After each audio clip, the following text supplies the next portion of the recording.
Hi everyone, how have you been and how is your day? Hope you're doing great. As you know, for the past 3 days, we've been seeing the parable of the Good Samaritan, and we saw the story of two different sets of people who are workers in the synagogue, who are people that are working in the house of God, but we saw the deficiency in their life, and we saw that they haven't been transformed. That is, they have the appearance of the ideal man God desires, but they are not.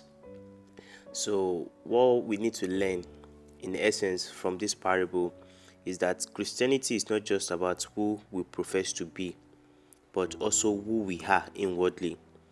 You know, and another thing we need to know, or another thing we need to answer in our hearts, is that do our hearts reflect the things we say, or do our hearts reflect the things we show?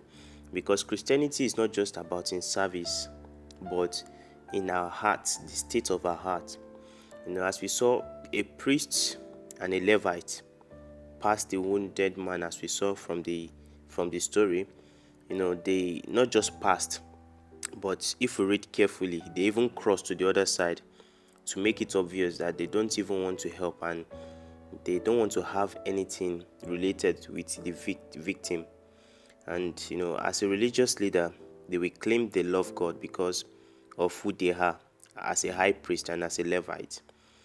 And as Christians, we could claim that we are Christians, but some of the things which we do are not actually showing that we truly are a Christian. We can claim to be a Christian and we are not loving our neighbors, and that nullifies everything. The Bible tells us, Jesus Christ telling his disciple, is that as a result of your love for one another, then the people will know that you are my disciple.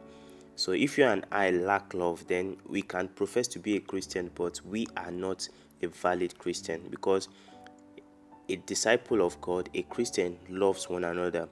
1 John 4:20 tells us that if anyone says, I love God, and hates his brother, he is a liar. For he who does not love his brother whom he has seen cannot love God whom he has never seen. And verse 21 of that verse also says, whoever loves God must also love his brother. So how do you love the people close to you? How do you love your neighbor, as we saw the last time? How do you love the people that come close to you? But these two religious people, they claim to love, but they don't. And this actually directly make them both liars. So are we just liars as ourselves? Are we lying to ourselves? Because we can be claiming to be Christians, but if we don't love, then we are liars. Because the whole law is summed in just love. Loving God with the whole of our heart and loving our neighbor as ourselves. So we can claim to love God, but what God requires primarily from us is not religion, it's not service, but obedience, which is to love him and to love our neighbors. Jesus said it all. If you love me, obey my commandments. Now, our love for God is seen and made real when we obey God. We want to place him above anyone or anything else. So now, looking at our life, how is our love for God? This answer can be seen in the way we obey his word, because a lot of us can be so quick to say, yes, I love God, I love God, I love God. But through the way you and I live, through our obedience, then we will see how much more we love him. Because if we obey him, we will love him. And when we love him, we will love our neighbors, just as he said. The third person, as we see, which is the person that doesn't have anything to do in the household of God, is just a normal Christian. He was the one that helped.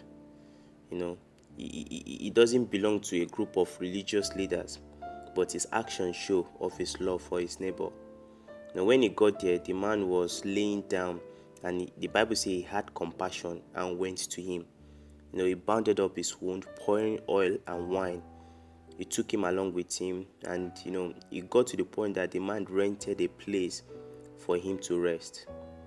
And that is love in action. The word says action speaks louder than voice.